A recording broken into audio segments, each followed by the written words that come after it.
Confident, confident, confident. I can be confident, confident, confident, confident. I can be confident at work. Hello and welcome to the Confident at Work podcast. I'm your host and your confidence coach, Anna Manning. And today we are starting the first in a 3-part series about how to feel more confident public speaking. Because it takes confidence, doesn't it, to be visible, to walk into a room, to present a report, to join a panel, to chair a panel, to deliver a training, or to stand up and walk to a podium. Lots of what you do requires you to be good at your job. But what if, as well as being good at your job, you could also take advantage of those moments that require you to be visible, require you to do something that comes in the realm of public speaking? Because I know some of you are swerving those right now. Or you are saying yes, and then you're fretting for weeks, not sleeping properly the night before, swallowing textbooks, trying to prepare for every eventuality, trying to prepare for every question, hearing nothing the whole day because you're so consumed with how you feel, getting up there and feeling like you're going to collapse. And all of that, I know, can be so overwhelming. So in this 3-part series, we're aiming to take that down a notch and to help you feel more steady when you're in the spotlight, to help you feel more peaceful at the podium, to help you feel more confident public speaking. So today in episode 1, we're going to look at the foundations you need to put in place in order to start changing how you feel while you're public speaking. Over in episode 2, we're going to start looking at what your particular triggers are around public speaking, and I'm going to help you to figure out and spot some of the patterns which you're going to need to change if you want to feel more confident public speaking. Then in episode 3, we're going to look at tools, techniques, and change work that you can do in order to change those patterns, reduce the panic, increase the calm, and feel more confident public speaking. So today, I'm going to share 3 foundational things you need to be doing, you need to be thinking about in order to start feeling more confident public speaking. The first is to give you an understanding of what is actually going on in your brain right now and why. The second is about dropping the judgment and accepting where you are right now. And the third is figuring out how to cut the beating yourself up and giving yourself a hard time and figure out how to give yourself some support instead. And I will say before we get started on these 3 foundations that I have never worked with a client who successfully became a lot more confident public speaking without all of these 3. I'm not saying it's impossible, but experience tells me this is what you need. So number 1, some understanding around what is happening in your brain now and why. So let's say that right now you may be thinking about things for days or maybe even weeks or potentially even months before you have to do this public speaking. It may be in the back of your mind, it may just pop up at random intervals. And as the day approaches, that sense of anxiety, that sense of worry, that sense of impending doom or panic may start to rise. And with that, I see people going one of 2 ways. Either they kind of procrastinate and push off doing the preparation that they think they need to do because they just can't bear to think about it, or they're over preparing, trying to prepare for every eventuality, trying to prepare for every question, trying to understand every single thing around a topic. Then as the day is approaching, I see people, losing sleep, waking up in the night, it consuming their waking hours so that actually it's difficult for them to just settle down to work and do the things that they need to do, the other things that are on their plate. All of the focus becomes very narrowed towards this event, towards this public speaking. Very often the night before, people will tell me they don't sleep that well. They may wake up in the night. They may have nervous poos in the morning. They might feel terrified. There may be this panic scroll thing happening in their head where they're like, oh my God, how's it going to go? What are they going to think? What am I going to look like? It's going to be bad. I'm going to look stupid. All of that is playing in the background. They don't hear a word anyone else says until it's their time to speak. And when it is their time to speak, they'll experience, they already are, but then it might ramp up at this stage, those physical symptoms, whether that's going hot, going cold, whether that is heart rate really increasing, going red, sweating, shaking. That can be accompanied by a mind blank, difficulty getting our words out, difficulty focusing, difficulty connecting with the people that we're there to talk to, and the purpose of why we're there, and the information or the content that it is we've got to share with people. And then let's say you get through all of that bit. What I tend to see afterwards is this autopsy, this rumination, this real preoccupation for maybe hours, maybe days, maybe even weeks afterwards with how you did. And you will tend to focus on that bit. Oh, that I didn't say that bit that I missed, this bullet point that I didn't remember to include, this one moment where I stumbled on my words. The assessment afterwards will tend to be pretty negative. Even if it kind of went okay, you might focus in, zoom in on those negative parts and kind of pick yourself apart.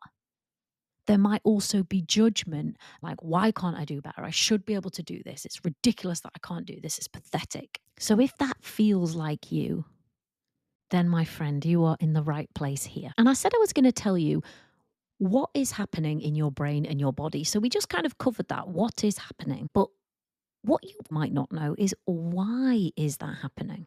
And I think there's two prongs to this. The first one is the thing that everybody tells you, which you might already be aware of, which is that when all eyes are on you, when a spotlight is on you, there is, of course, the potential for you to be judged. It can be an exposing moment. At that point, you're kind of standing up from the herd and saying, for some reason, I need you to look at me.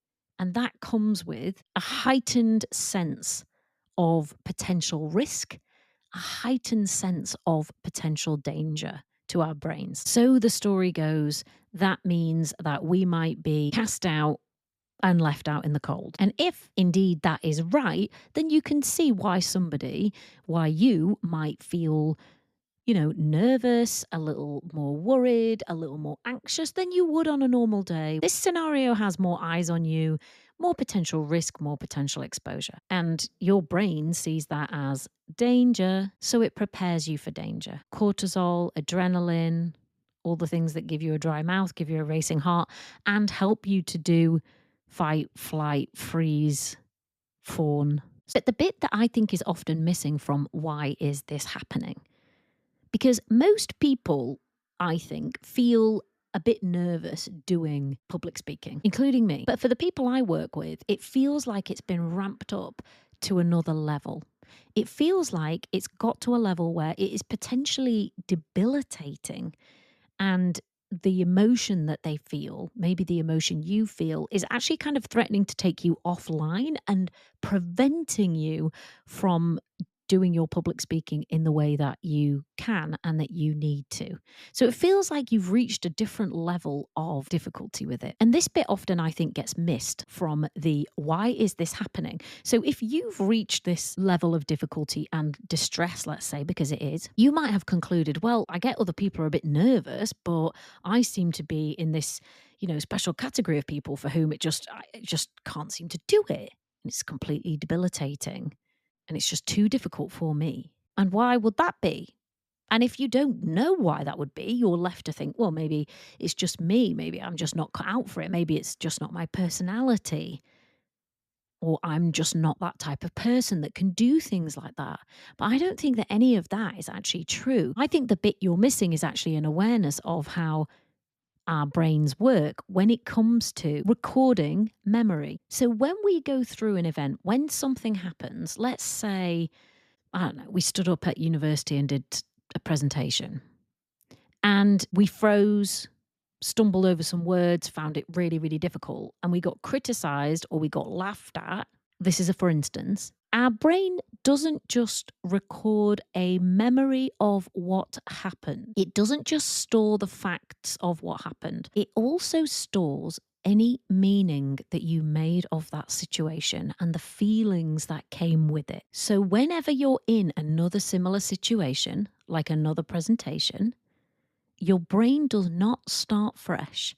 It actually accesses that old neural network, that old memory, even if you're not recalling it, and it remembers and regenerates the emotion that goes with it: fear, embarrassment.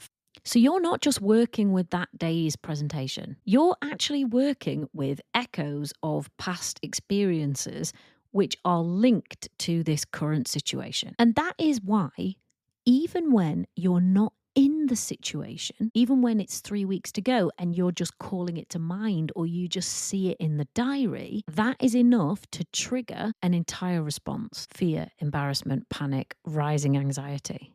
Because of the way your brain has stored that memory, you are reaccessing all of the emotion that your brain knows goes with that particular trigger, goes with that particular situation. You also unconsciously are accessing the learning and the meaning that you gave to that situation. The learning that you might be accessing in this presentation might be from, let's say, that presentation that you made at uni. Maybe you learn on that day, when I speak or stumble over my words, I get laughed at, and it's extremely painful for me to be humiliated in front of people. Maybe you learned, if I do public speaking, I will be humiliated. Maybe you learned, I'm just no good at this. I'm not cut out for this. I can't do this. And none of those learnings, those meanings that you gave to that situation at the time, get stored along with the memory. And they live there in your unconscious. And you probably will not be able to tell me what those learnings were. But if I ask you the right questions, they will pop out of your unconscious and out of your mouth. So if you cast your mind back over the years to scenarios or situations that you've been in, which might make sense of how you're feeling right now, there's probably things that come to mind. And they are probably the moments where you learned something, not consciously, but unconsciously, and you laid that down, consolidated, as they call it, that memory. And now every time you're in a situation which is similar, those things are being reactivated. The learning, the emotion, the lessons. And this does not mean that anything has gone wrong with your brain. This means that your brain is operating perfectly as it is supposed to. Your brain is meant to do this, as far as we can tell, because we know that memory created in a state of heightened emotion is coded, stored differently. And we can assume that probably from an evolutionary perspective, that was a good thing. Probably kept us alive, probably kept us safe, or our ancestors at least. So far, so normal. That is, as far as we understand it, how brains are supposed to store and be able to reaccess memory, learning, and the emotions that go with it. Now, there might be some situations where that's really useful, but for you doing your presenting and your public speaking, it makes it tricky. But I hope that gives you an idea as to what is going on with your brain and your body around these situations and why that is actually happening. It's just your brain working in the way it's supposed to, albeit that it's annoying and it's frustrating. Now, we are going to get to this in episode 2, but just be aware that whilst that's probably what has happened, memory can be what they call reconsolidated. So they used to think that once this type of emotional memory and learning had been consolidated, so that was it. It was going to be like that forever. And you maybe could do workarounds or like learn breathing exercises, but that was really it for you. That was as good as it was going to get. They now know that that is not the case. They now know that those kinds of memories can be subject to memory reconsolidation. And that means they can be accessed on purpose and changed or edited before they are closed, locked, or as they call it, reconsolidated. So good news, even if you've always felt really terrible around public speaking because of stuff that might have happened in the past, even if it was when you stood up when you were 6 in primary school, you have the potential, because of a type of plasticity called memory reconsolidation, to access, unlock, and edit those memories. And it's not that they're going to change autobiographically. You will still remember things as they happened, but you have the opportunity to change the learning, the meaning, and the feelings associated with them. And when you are able to do that successfully, you will find that things change in the present and they are not so unbelievably overwhelming and frightening anymore. So that is the first foundation. That is the first thing that I think you need to understand. What is happening and why? And the second foundation is key, and it's linked to the first, and it's to drop the judgment. Now, for many of the people who come to me, and maybe for you too, as well as it feeling really awful, they've got a lot of judgment and a lot of thoughts about the fact that it's feeling really awful and they're struggling to do it and they don't feel as confident public speaking as they want to. They might be thinking, this is ridiculous. I should be able to do this. I'm more senior now. Everybody else can do this. Like, this isn't right. It's not acceptable for me to stumble over my words in a moment or not be really good at this or not be able to perform perfectly. There is some kind of judgment going on. And I get it. It is frustrating when there is an element of our job that we can't do in the way that we want to. It is annoying that we have to experience this level of emotion and difficulty around something that seemingly other people can stand up and do. We might be making it mean that we shouldn't be in our job, we can't get more senior, we can't be taken seriously as a leader or in our sphere if we can't even get up and speak confidently and present well in front of people. You may have all of that judgment, but I think it is a critical, foundational part of becoming more confident public speaking to drop it. And I'm not saying this is necessarily going to be easy, but I just want to suggest that if you are able to drop the judgment and at least just say, well, we are where we are, right? As of today, I really struggle with this. I find it really hard. Sometimes I avoid it. When I don't manage to avoid it, it's super hard. Whatever the version of that is for you, can you just say, well, that's how it is. And as of today, we are where we are. Because a few things happen when you are resisting the reality as it is at the moment, or you're judging the current reality, judging yourself. You fight what's already true.